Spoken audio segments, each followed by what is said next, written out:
It's the third book in the new Jedi Order series, and it brings together both the physical conflict and the continuing invasion of the Yuuzhan Vong into our galaxy, as well as moral quandaries for both the Jedi and our beloved cast of original trilogy characters, as well as the new ones from these novels that I'm reading for the first time. We almost immediately get a little bit of a moral quandary combined with a little bit of characterization, as the Jedi are very much splintered into factions. Kip Duron on one side with the younger, brash Jedi who want to be like the stories they've heard of Luke Skywalker. He was taking out Death Stars, he was taking out Emperors. We want to be the heroes of the new generation. Luke very much says, hey, I wasn't a hero. I was doing what I needed to do, or at least I wasn't a hero intentionally. I wasn't going out there looking for fights. And so we see that the Jedi, they don't have to be hippies, like some people think, and, oh gosh, we never fight, but they do question when a preemptive strike is warranted, how much loss of life can justify saving lives, and when it's time to take action versus seek peace. And we also see some characterization, especially for a character like Mara and Corran. We also see a demonstration during this moment of characterization of the physical differences, because Corran says, I'm no good at telekinesis, or I would have socked Kip whenever he was arguing with us just now. And Mara says, oh, well, you don't need a whole lot of power now. All you need to do is just find a partially clogged artery there in the brain and just snap that shut. So it's very much some dark humor. And Luke calls her out on that, but he likes her, and I know that she used to be evil from what little I know of her backstory.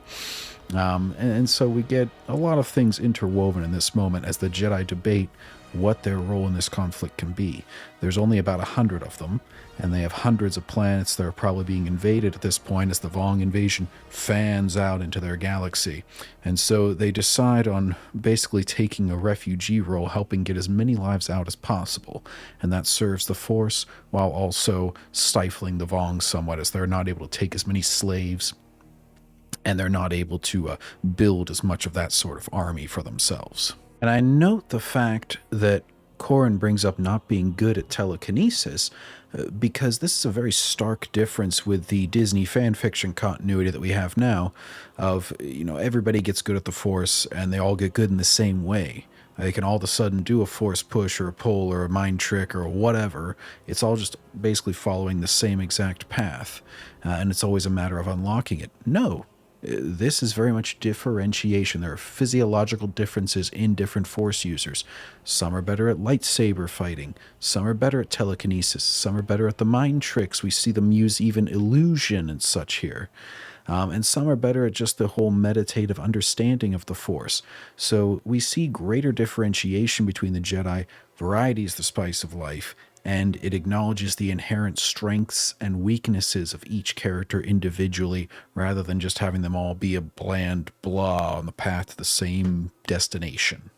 In another stark difference from the Disney continuity, we have Luke Skywalker acknowledging perhaps some lack of oversight that he had, or some mistakes that he made with his image, in that it encourages this more aggressive, heroic, hero-chasing form of Jedi.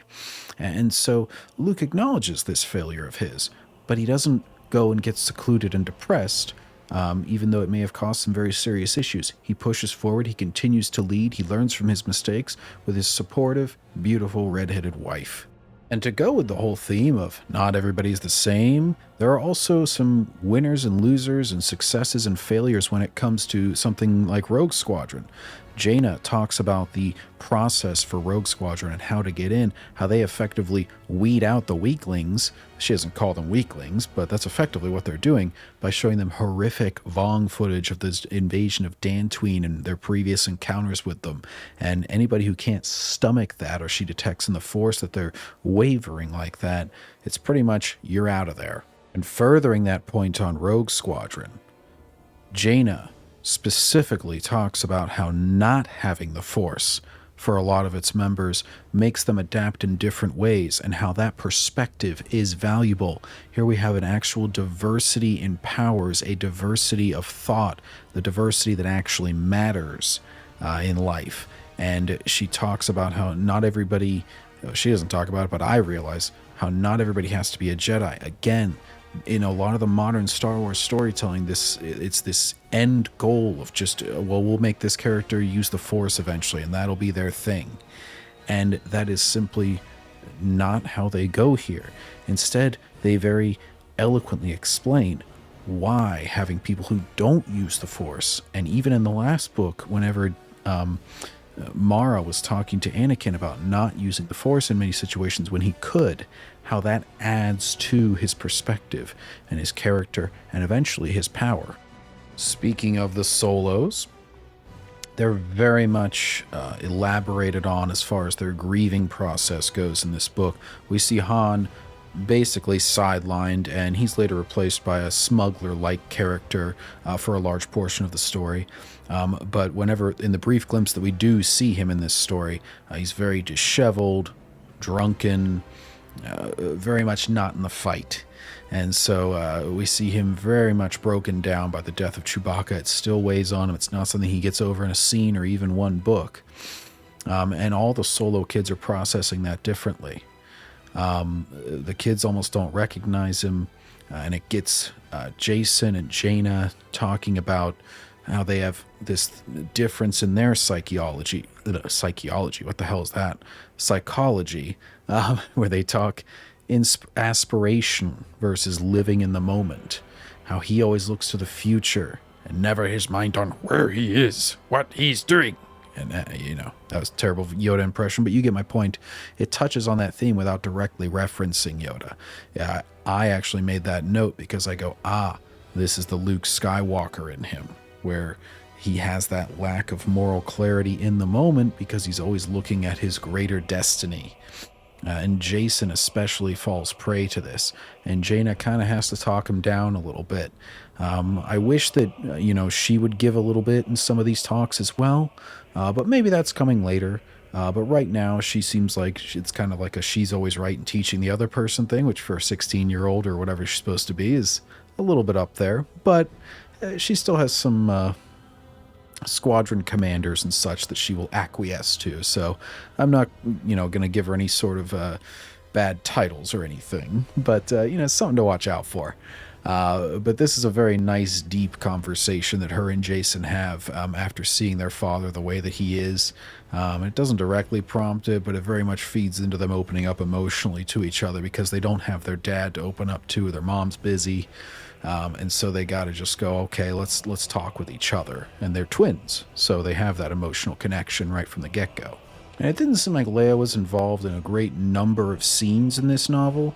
However, her and Danny Quee, who also seems to be getting a little bit sidelined after being pretty heavily involved in the initial couple here, they do play a very important part in the story in that they visit the Imperial Remnant, who I'm not super familiar with the New Jedi Order being my first series of books, but as I understand it, it's basically a section of a galaxy that the Imperials control, kind of cordoned off from the rest.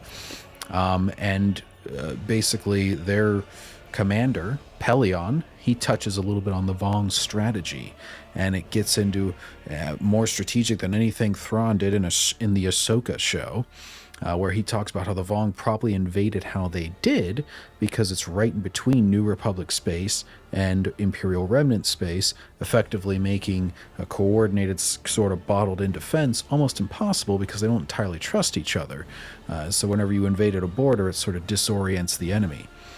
We get a little bit of insight into Vong philosophy through the eyes of Alegos and Shaddai Shai, because Alegos actually goes to as sort of a dignitary and a diplomat to learn from the Vong, and he later meets a horrible fate as a result of this, but we as the reader get all this insight without it necessarily translating back to our heroes about the Vong's philosophy on pain sort of being an honor to their gods and their pain and suffering that they went through to create the universe.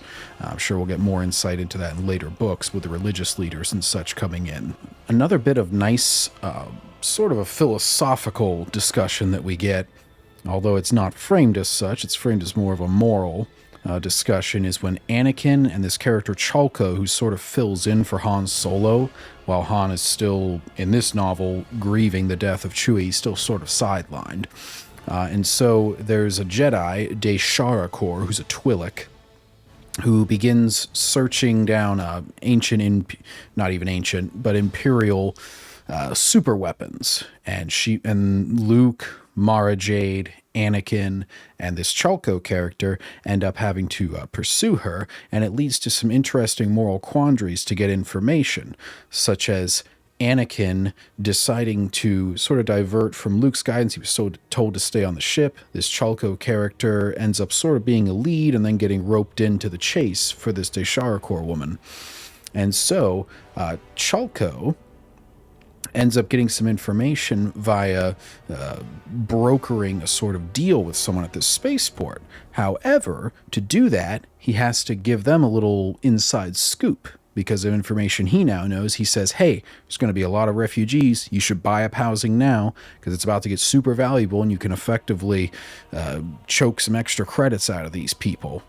And Anakin says, like, basically, hey, that's morally fucked, dude. Why would you do that? And he goes, well, we needed the information. We got to stop her from using a super weapon. And besides, like, the government will pay for it or whatever. And Anakin sort of convinces him to play a little bit, to try to negotiate his way through without harming as many people the next time. Because he, of course, brings up that who do you think pays whenever the government doesn't? He's, oh, yeah, it's probably people. All right, fine. But it really, it gets into much more of a moral ambiguity than anything in a lot of modern works gets, because it doesn't paint him as patently evil. In the end, what he did was needed, but it also leaves a little bit of wiggle room where Anakin can sort of teach him and he can teach Anakin. He teaches Anakin the hard truths of the world, whereas Anakin teaches him, hey, there's a little bit of a moral better path you could take with some effort. Well, at this point, the finale to the novel is set up because the planet Ithor, or the Ithorians, who are very in tune with nature, is set up as sort of a final battleground between A, the New Republic, B, the Imperial Remnant forces on one side, and then the Yuzon Vong led by Shadao Shai on the other. And they're fighting for this because Ithor can apparently just, the Ithorians rather, can just grow these plants and cultivate them very easily, and the Yuzon Vong see the threat of that once they discover what happened to their warriors on Jason's mission, and so we end up having the great convergence of forces right there. So here we get a very interesting scene where Jaina sees the leader of the Chiss, who has defeated her in every simulation as they've been training with these Imperial remnants. His name is Jagged Fell. And so Borskfelia accuses this man of xenophobia because, he ignored all these alien leaders. Well, he actually shook hands with a lot of alien leaders. But he refutes this. He does not kowtow to this accusation. He says, no, I'm not actually xenophobic. I ignored the politicians.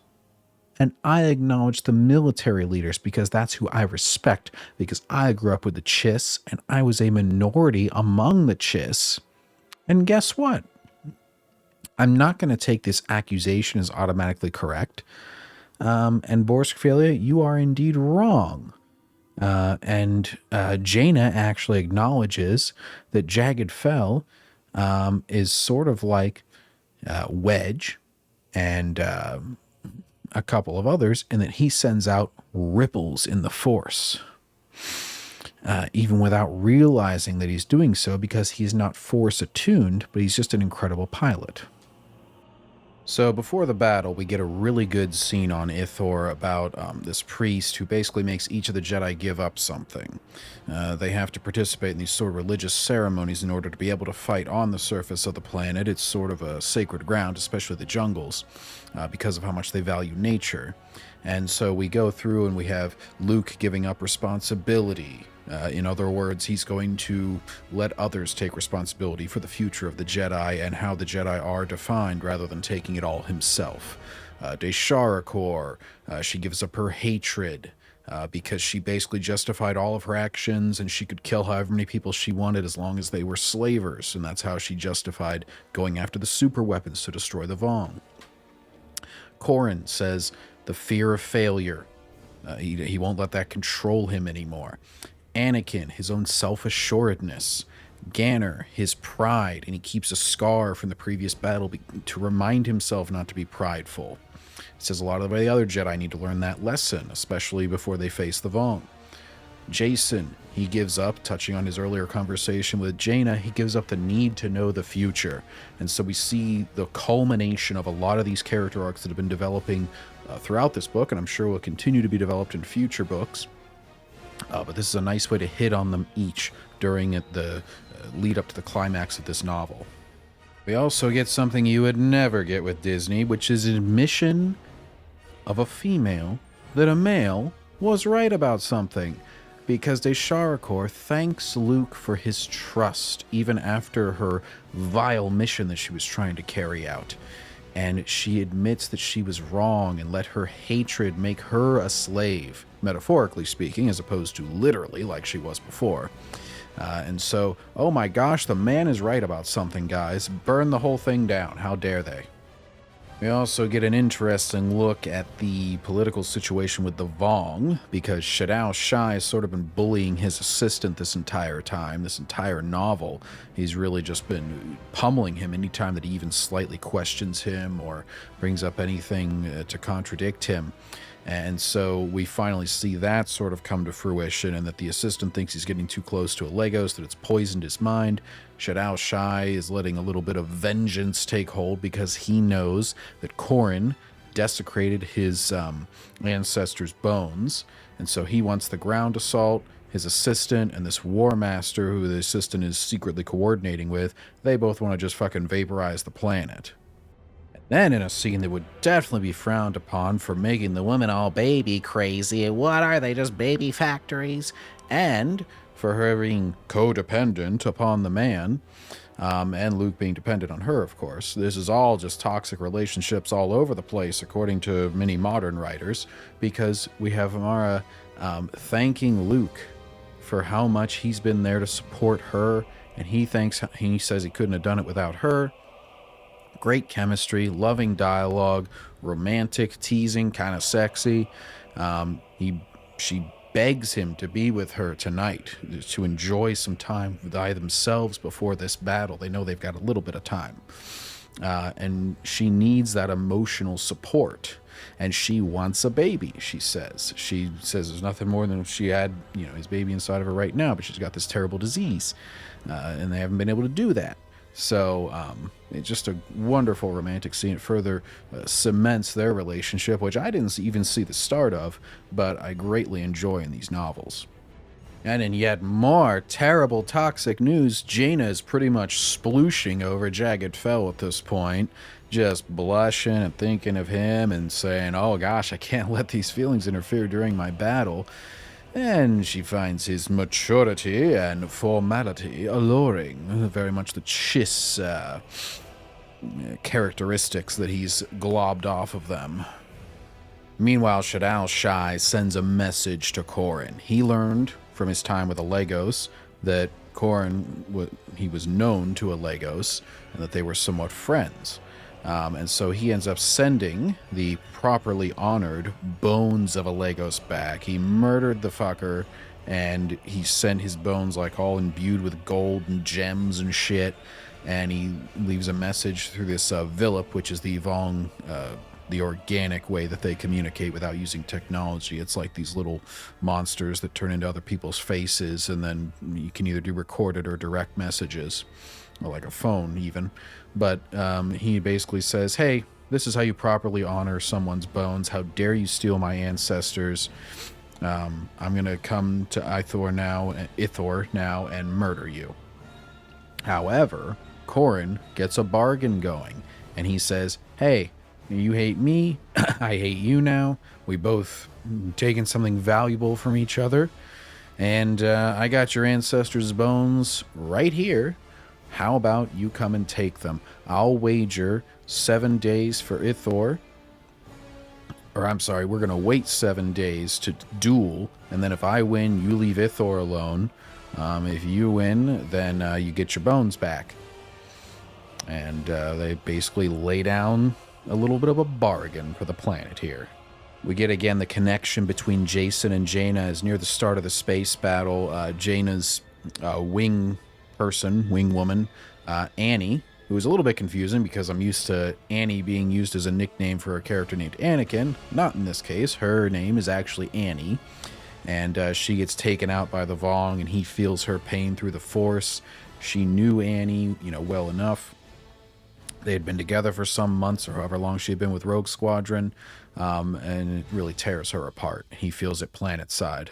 Then we get another even more emotional scene. It's sort of the culmination of this book's arc for the one character, which is Desharakor. She's poisoned by a Vong, ends up dying. Anakin contemplated using some dark side techniques, but then helped her in a more subtle way. So it's a bit of a character moment for him during the action, which is always it's always amazing whenever you can weave those two things together. And then on her deathbed, it's explained that she's a Twi'lek, and so the antidotes that worked for humans, not going to work on her, so she's slipping away. And he's on her deathbed, he has her hand in his, and she reassures him about Chewbacca and her death. She says it's all in the service of life, and that this is not a sad ending for us. We're going to be one with the Force. It's a really emotional scene. He's obviously getting choked up about this. He keeps blaming himself. She says, no, you saved me from darkness, and Chewie saved you.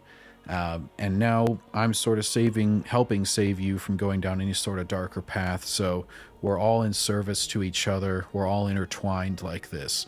Surrounds us, binds us, that sort of thing. He says he won't be as good of a servant as her or Chewie. And she says, no, you're going to be stronger than anyone can imagine. And then she fades into the Force. It's a beautiful scene. And then after Luke shows off a cool-ass new ability where he makes, it's not new for him, but it's new as far as I've experienced, where he makes the one Vong imagine that one of his comrades is actually Anakin. He uses a sort of Force illusion, way cooler than a Force projection that's used in The Last Jedi that fucking makes him die on a rock. But he uses this really cool power to make them fool each other and make them basically kill each other. So that was awesome. And then Corran gets his message through as they capture the one communication outpost or some such with all the Villips in it. And he basically lays out his proposal. Shadao Shai accepts. They bargain for the days. He ends up getting 7 days. We get the duel between Corran and Shadao Shai, sort of the culmination of this conflict that's been brewing for this duology. And it finishes in a cool way. Corran's sort of poisoned, looks like he's down and out. Shadao Shai tastes his blood. Yes, I was vowed to taste the blood of the Jedi who desecrated my ancestors' bones. And then Corran basically says, your ancestor would be so disgusted with you because he would have finished the job, and sort of taunts him into an overcommitment, and then he stabs him. And unlike certain other pieces of Star Wars media, when he stabs him, his entire inside starts smoking, and he bursts fucking smoke out of his mouth, and his insides are fried, and he fucking dies from being stabbed by a lightsaber. Which makes a lot more sense than other things, So, Ithor is saved because he won the duel. That was the bargain. However, Dane Leon, who's, sort of scheming to take over for Shadao Shai, he basically says that none of that counts, and his bargains died with him or some such, and he decides to basically biologically nuke the planet. They release these spores that basically turn everything into a black sludge, completely wipe out Ithor.